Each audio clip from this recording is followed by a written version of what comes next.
As an old quote in the boxing mentioned, styles made fight. This statement also can be used on football. In football, despite having many positions like goalkeeper, defender, midfielder and strikers with the same position, but different footballers will have their own playstyle that fit to their comfortable way to contribute. Looking back into the years, how football had evolved from the extreme way in the early stage to all kinds of nostalgia, flair skills, and the now tactics as system implemented by clubs. Football in many ways is just a simple game, putting the ball into the net and have a scoreline to secure that over or outscore your opponent. However, in recent times, football actually had many playstyles going obsolete, resulted some of the footballers that fans adore previous season to the next season completely out of job.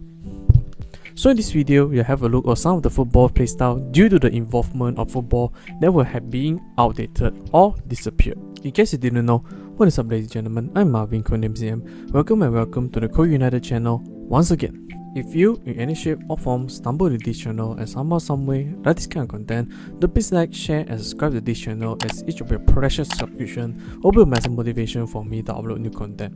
And don't forget to ring your notification bell for every new upload. With that said, let's get straight into the video. First one, let's get straight to the point. The number 10, Playmaker. No doubt the 10 is a symbol of perfection, a count that we adore, a target number that represents completion. While in football, number 10 often given to the most talented, most skilled and most flair player, but some of the most known players who won the number 10 while playing at the heart of the offense like Pele, Del Piero, Totti, etc. But these were just the jersey numbers. But the number 10 position usually reference the attacking midfielder role, specialized in linking the midfield and the forward, thus to deliver piercing through ball or killer pass to their striker to secure goals, or even at times they were the goal scorer themselves.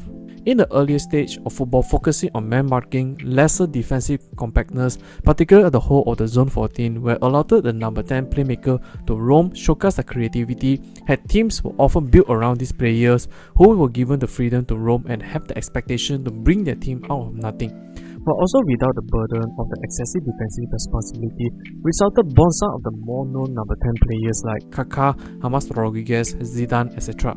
As times went by and the games keep on progressing, they were no longer favoured by their coach and were left out of the teams. This was due to the increase of physicality and the speed in the game, and the team usually started two central midfielders in the middle of the park, solely to limit the number 10 player using the aggressive marking. This allowed them on the time on the ball and play through the defenses. The decline of the number 10 was also to be linked with the tactical evolution in the modern games over the years. The rise of the pressing system and compact defensive structure had dramatically reduced the space in which playmakers can operate to be effective. Furthermore, number 10 usually lack of athleticism and defensive work rate, viewed to be a liability to cooperate in teams. For instance, Juan Mata and Ozil both were highly rated technical skills plus playmaking, but the lack of physical specimens in the middle forced them on the wings. Thus, number 10 were forced to evolve their game with numerous ways. The best example is Kevin De Bruyne and Bruno Fernandes.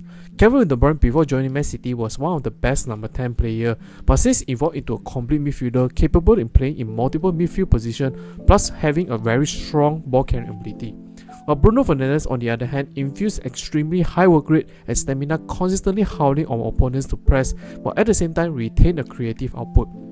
Number 10, because of the tactical advancement, moves to a more system-like, made them almost unseeable or a surplus, led to the disappearance of this once most watched position. Next one, goal poacher. A position that was connected to the number 10, goal poacher, obviously as the name stated, a goal-getter and nothing else.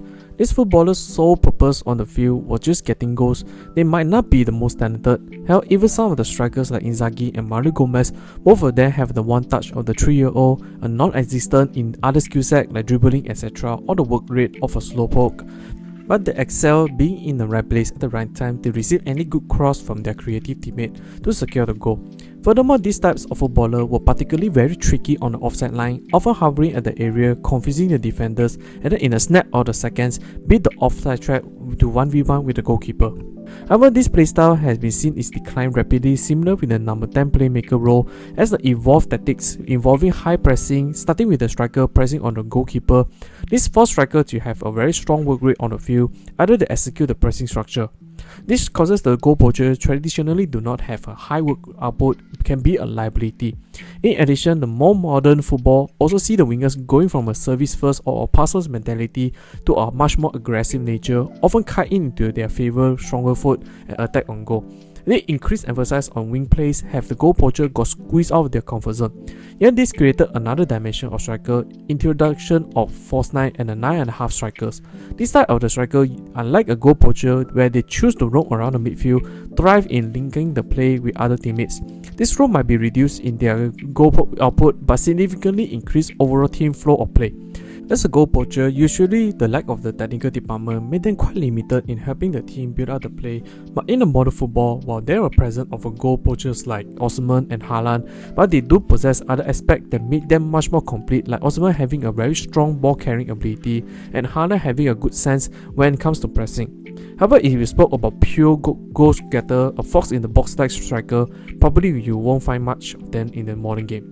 Lastly, the playstyle that was declining was the Flair wingers. Tactically, the games had improved a lot. However, in terms of the entertainment and quality, I do really think that football had decreased in that area. Let me explain that the flair and individualism had decreased within football. Many top coaches or even top players had even said that the coach out of the player nowadays, due to many instructions have been placed or even have the instruction to protect the ball or keep the ball within their possession.